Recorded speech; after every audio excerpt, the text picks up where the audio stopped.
अस्सलाम वालेकुम दोस्तों। उम्मीद है कि आप सब खैरियत से होंगे।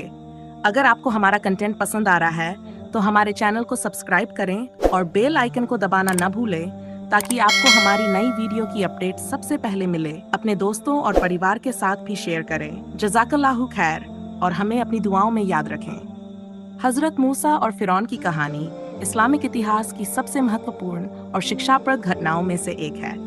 ये कहानी अच्छाई और बुराई, ईमान और घमंड और अल्लाह की शक्ति और इंसानी कमजोरी का प्रतीक है।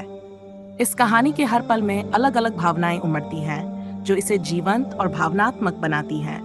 कहानी की शुरुआत होती है जब मिस्र के फिरौन, जो अपने आप को भगवान मानता था, अपने राज्य में बढ़ते हुए बनी इसराइल के लोगों से खतरा महसूस करता है।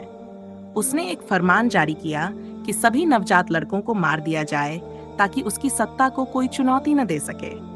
इसी समय हजरत मूसा का जन्म होता है। डर और चिंता। मूसा की माँ का दिल डर और चिंता से भरा हुआ था। उनके दिल की धड़कनें तेज हो रही थीं, क्योंकि वे जानती थीं कि अगर फिरौन के सैनिकों ने मूसा को देखा तो उसे मार दिया जाएगा।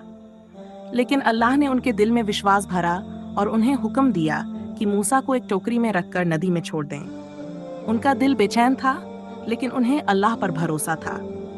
नदी की लहरें धीरे धीरे टोकरी को बहाकर ले जा रही थी और मूसा की माँ की आंखों से आंसू बह रहे थे, पर साथ ही उनके दिल में एक उम्मीद थी कि अल्लाह उनके बेटे की हिफाजत करेगा।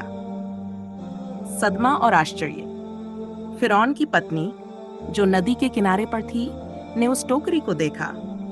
जैसे ही उसने टोकरी को खोला, उसे उसमें एक मासूम बच्चा दिखा।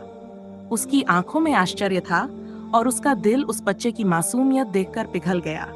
उसने बच्चे को गोद में उठाया और फिरौन से कहा, यह बच्चा हमारा होगा, इसे हम पालेंगे। फिरौन थोड़ा नाराज था, पर वह भी इस मासूम चेहरे को देखकर कुछ कह नहीं पाया। किस्मत का खेल ऐसा था कि मूसा वहीं फिरौन के महल में पले, जिसने सारे नवजात लड़कों को मरवाने का हुक्म दिया था। जैसे जैसे मूसा बड़े हुए, उनमें अल्लाह के प्रति ईमान और इंसाफ का जज्बा बढ़ता गया। एक दिन मूसा ने देखा कि एक मिस्री सैनिक एक बनी इस्राएल के आदमी को बेरहमी से मार रहा था। मूसा से यह अन्याय देखा नहीं गया और उन्होंने उस सैनिक को रोकने की कोशिश की। संघर्ष के दौरान उस सैनिक की मौत हो गई। मूसा को यह एहसास हुआ कि अब उनकी जान खतरे में है और उन्हें मिस्र छोड़ना पड़ेगा। खौफ और राहत। मूसा ने मिस्र छोड़ दिया और मदीना की तरफ रुख किया। वह थके हुए, प्यासे और डरे हुए थे।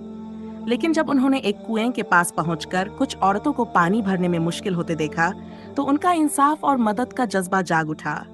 उन्होंने उन औरतों की मदद की और बाद में एक नेक आदमी ने उन्हें अपने घर में जगह दी। यहाँ पर मूसा ने थोड़ी राहत महसूस की, लेकिन उनके दिल में अब भी अपनी कौम की फिक्र थी। विस्मय और जिम्मेदारी। एक दिन जब मूसा मदीना के पहाड़ों में थे, अल्लाह ने उन्हें पैगाम दिया। जलते हुए पेट से उन्हें अल्लाह की आवाज सुनाई दी। यह अनुभव चमत्कारी था और मूसा के दिल में अल्लाह की ताकत और उसकी रहमत का गहरा एहसास हुआ। अल्लाह ने उन्हें हुक्म दिया कि वे मिस्र लौटें और फिरौन को चेतावनी दें। यह काम बेहद मुश्किल था, लेकिन मूसा ने इसे अपनी जिम्मेदारी समझा। नफरत और घमंड। जब मूसा फिरौन के दरबार में पहुंचे और उसे अल्लाह का पैगाम दिया, तो फिरौन का चेहरा घमंड और गुस्से से भर गया। उसने मूसा का मजाक उड़ाया और कहा, मैं ही मिस्र का भगवान हूँ। तुम कौन होते हो मुझे हुक्म देने वाले? फिरौन की आंखों में नफरत और अहंकार साफ झलक रहा था। उसने मूसा की बातों को अनसुना कर दिया और अपनी सत्ता को बरकरार रखने के लिए हर संभव कोशिश की। दया और न्याय। मूसा ने फिरौन को चेतावनी दी, लेकिन फिरौन ने अल्लाह की निशानियों को नजरअंदाज किया। अंततः अल्लाह का कहर मिस्र पर बरपा हुआ। टिड्डियों का हमला, नील नदी का खून बन जाना और अन्य कई विपदाओं ने मिस्र को तबाह कर दिया। लेकिन फिर भी फिरौन ने अपनी घमंड को नहीं छोड़ा। आखिरी मुठभेड़। अंत में मूसा ने अपनी कौम को मिस्र से बाहर निकालने का फैसला किया। फिरौन ने अपनी पूरी फौज लेकर उनका पीछा किया। जब मूसा और उनकी कौम लाल सागर के किनारे पहुंची, तो उनके दिलों में डर था, लेकिन मूसा ने अल्लाह पर भरोसा किया। अल्लाह के हुक्म से सागर के पानी ने रास्ता बना दिया और बनी इसराइल के लोग सुरक्षित पार हो गए। फिरौन ने अपनी फौज के साथ उनका पीछा किया, लेकिन जैसे ही वह पानी के बीच पहुंचे, सागर का पानी फिर से मिल गया और फिरौन अपनी फौज सहित डूब गया।